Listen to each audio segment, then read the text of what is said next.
Now, Erwin, also in your book, you talk about how Jesus has resolved the question that they are asking. How do I get fulfillment? Why am I living? Where can I get joy in my life? How can I actually know God personally? And you talk about two cups, and in the two cups that are offered to Jesus while he's on the cross, part of the answer comes. Well, John, first of all, I want to say with regard to the passage that you just read, everyone listening needs to hear this, that all of the wells in the world are dry. And so many people think that they are going to find fulfillment in so many different ways, but it always turns out to be bitter with regret. Now, with regard to the cups, when Jesus arrived at the cross, they offered him wine with gall, sort of as a sedative. Jesus said no.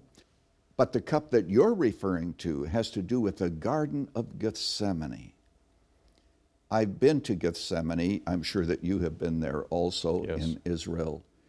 And you think of the words of Jesus, "My Father, if it is possible, let this cup pass from me. Nevertheless, not as I will, but as you will." And then what does Jesus say to the disciples? "The cup which my Father has given me, shall I not drink it?" That was the cup of iniquity. And that cup of iniquity represents all of our sin.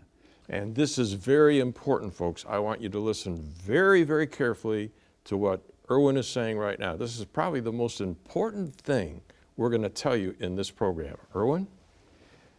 Someone has written, "Death and the curse were in our cup.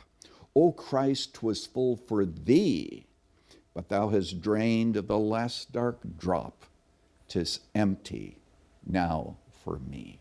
John, Jesus was thirsty on the cross so that you and I need never be thirsty again.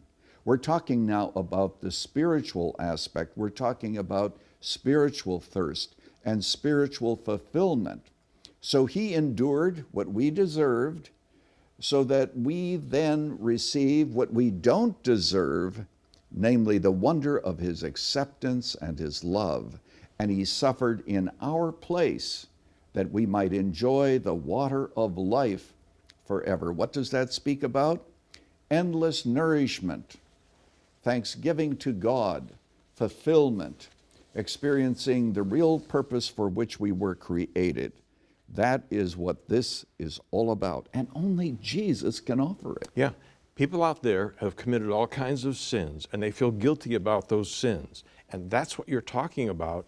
Their sins, all of humanity's sins, your sin, my sin, everybody's sins around the world, past, present, and future. The fact is, it was all picked up and it was placed on Jesus. This was the cup that he was paying for us. He was the God-man, and now the God-man came into being in the sense of he took all of our sins and he took all of our hell and he paid it completely